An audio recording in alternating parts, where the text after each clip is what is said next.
Hey guys, it's Saru, and though I did say in my last video reviewing Revelation Online that it would be the last video of this year, guess what? I lied. Throne in Liberty, which I would say is one of the biggest anticipated MMORPGs, I wouldn't say it's the most anticipated, but probably one of the bigger ones, is coming out next year, and the team over at NCSoft released some information about the game in the form of a director's preview, so I guess it's kind of like a director's letter, but not. So I figured we'd check it out together and I would talk about it and we would see what all the hullabaloo is about. But I promise this is not going to be a long video. I keep saying that, but then it ends up being like a 20-minute video. I don't know what this is going to be like, so it's probably going to continue to be a meme.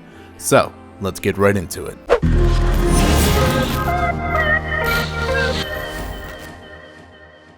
Now before we get into this whole thing, I decided to change my mind halfway. I didn't realize that the video was 10 minutes long and I don't want to make a long ass video again by accident. So instead, I'm going to just share my thoughts on what I saw on the video, and if you want to watch the video yourselves, you can find it in the description below and we can check out what's going on with the game. But let's just dive into this video and see what they're all talking about.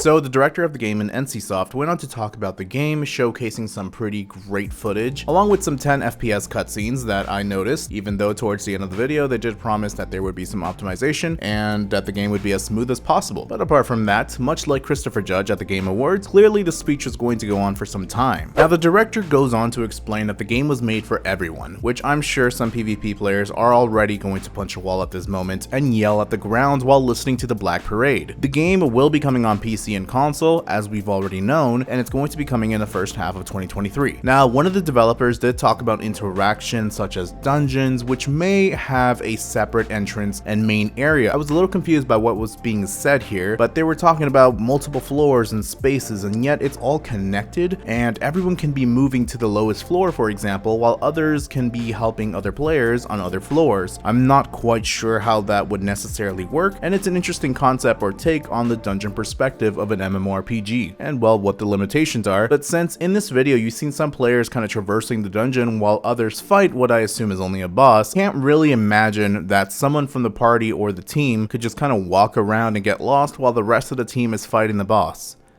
Then again, that does bring back some memories that I may or may have not done. Now what I did find interesting is something that MMORPGs don't tend to do because it's pretty limited, especially with the engines, and something that Ashes of Creation is doing as well. The game will have a weather system which will affect the environment and be a part of the importance of the game. So for example, if in a certain area, let's say this desert area, which just so happened to appear while I'm talking about this part of the video, it begins to rain and you can see the gaps are starting to fill up with water. They're talking about how the environment's going to feel different and also act differently, causing changes to the ecosystem, and even the monsters and creatures that may be around that region could change altogether. Now according to the video, these type of events seem to happen consistently when factors like weather are in play, and there's also a day and night cycle which also allows for players to kind of plan ahead, because if they know it's nighttime, they might have things that could affect everything else, such as gusts of wind or strange environmental effects like hail, whatever it could be. That could determine the outcome of a battle basically. So a big portion of this video is pretty much talking about adapting to the environment and to the atmosphere of what's going on around you. Now for those that enjoy lore and stories, it seems that NC has been working on this story for some time. I would imagine so, since originally this was going to be a lineage game and it eventually turned into something else, so I'm not really sure how long, but long enough, let's say 7 years probably. And they talk about how there's going to be a connection from the past, present, and future with almost a time traveling sort of aspect to it, to the storyline, which reminds me a little bit of the upcoming Unreal Engine 5 MMORPG Into the Echo, or even more recently Blue Protocol. So they talk about how stories will bring forth mythical creatures, you're going to learn about them, you're going to learn about different type of figures that are going to be very important to the storyline, heartfelt stories, and more. Apparently there's more to it, so I'm not really going to get into that. I'm not really a lore buff, so if anybody wants to create a video on that or something, please let me know, because I have zero clue and I have the attention span of a squirrel. Now, if you're like me and you are one that enjoys the combat side of things, this is indeed where it does get spicy. The design developer starts explaining how exactly the combat works, and I found this a little interesting because more and more we are seeing this kind of combat, or rather this adaptability of combat, being added to MMORPGs. For example, in Throne in Liberty, the character's role is not a traditional one, so it's not one that you go and you choose a class and then you kind of build off it. Rather than that, it's dependent on what weapon you decide to choose for your character. So you can always change your weapon based on the situation on the battlefield, and you can mix two different types of weapons, which can create a different class altogether. Each weapon has its own skill set, and by having two different weapons, it allows for a mix and match sort of action combat that hasn't really been seen before, but it's being seen a bit more and more now. Now, this is what Throne and Liberty calls the free class system. Of course, this will allow you to be more adaptable to certain situations. For example, if you want to be kind of an archer that uses magic as well, or an archer that has some kind of shield, this is kind of available to you, and I feel like a long-term meme of a ranged tank is finally going to happen. So we're going to see what exactly are the limits between this, because it would be really funny to see an archer that's shooting an arrow from like 15 meters away, shooting a boss, and they are the tank, while the boss just consistently moves and makes all the melee DPS rage at you while the healers are getting mad because the melee are getting hurt. But moving on to PvP, it seems that most of the fields in the game are safe zones. So if you are somebody that really kind of doesn't want to play the PvP side of things, you're kind of afraid of open world PvP, or you just don't like it, you find it's a waste of time because you get killed and you're like, well, I kind of lost all my progress here, then this is probably for you. There are going to be obviously some regional events or boss raids in the open field, similar to that of, I guess, Black Desert when you're trying to fight the world bosses, which will allow for certain types of combat against other players. However, the developer does state that the players can choose whether to participate or not. So if you don't really want to fall into an unexpected PvP situation where you're seeing everybody kill each other while you're trying to pick flowers, you can kind of check the events that are going on, or by going to your map and kind of checking out what's going on in that region that you're in currently and seeing if there's any events that are going on currently so you don't have to kind of get in trouble. But if you are interested in participating, it's going to be a bloodfest of competing against each other in a specific region. This is mostly to rank up and to kind of kill each other and to rank up your PvP stats. So you can go around and fight each other, and you can participate in these timed events, which, if my memory serves correctly, because I did not write this down anywhere, I believe it's 20 minutes long. So if you decide to opt in, you can just fight everybody and rage quit, and then, I don't know, probably sell your account like it seems to be the norm these days. But for those wanting Guild Wars related things, in the fields of these regions, there are two stones that can be obtained. They're called the Blessing Stone and the Dimension Stone.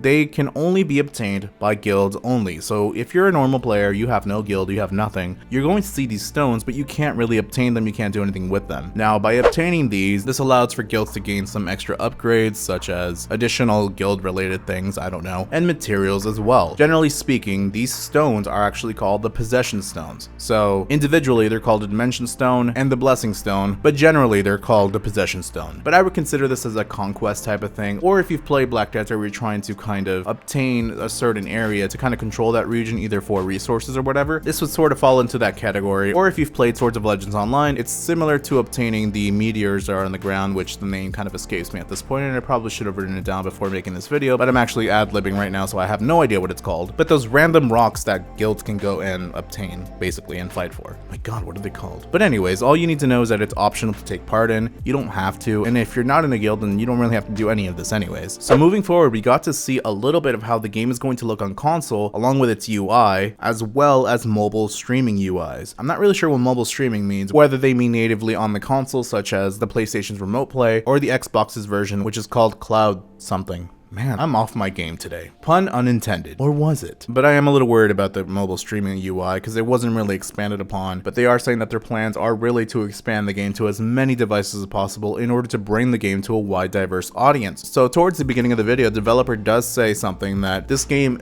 really works well on PC and console. It's not something that you can really experience on a mobile device because it's such a big MMORPG, yet a few minutes later they talk about mobile streaming, so I'm not really sure how that's going to necessarily work, but I guess we'll kind of see when it does come out, I guess. Character creation seems to be in depth. In fact, one of the cool things I found in this video is that players can import a picture of themselves or someone else or a celebrity, much like people tend to do anyways, and the game will try to create that character based on that picture automatically. It's what they call the AI customization feature. So the AI of the game will automatically try to create that character. So I'm curious how that's going to work if you kind of take a picture or do a screenshot of a character you've already played and see if you can kind of import that into this game. I guess you can call that an NFT.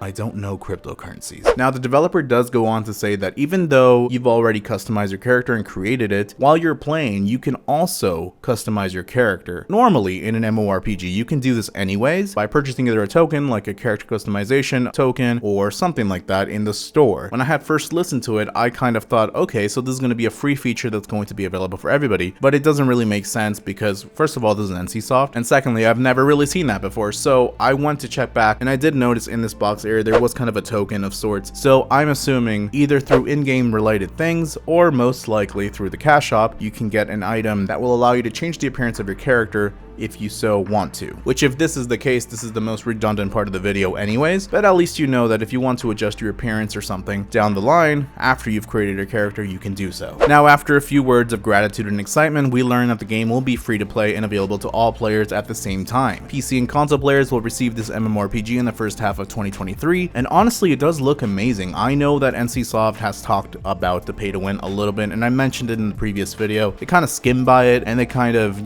gave vague answers, kind of saying we will try our best to kind of not have this, which I don't really know what that necessarily means, but broadly speaking, they were pretty much promising not to have this part of the game, but realistically speaking, their game history does say otherwise, having created games that do have this type of feature. Still, I'm a strong believer in companies having a second chance, so you never know. I mean, maybe this will be the next big MMORPG that is fair on all fronts, isn't greedy, and it brings all players together. You never know, right? I'm not going to take their history and presume, so we'll have to wait and see. So what do you guys think? Are you going to be playing Throne and Liberty at all? And if so, will it be on PC or console? We don't really know yet what's going to be happening with crossplay, but as a final word, I will say that, well, that logo is terrible. I just really think it's a terrible ass logo for this MMORPG. I think the original one, when it was originally teased, was really cool. I love the animation for it. I don't know why they changed it to this. But anyways, guys, let me know in the comments below what you guys think about this game and whether you'll be playing or not.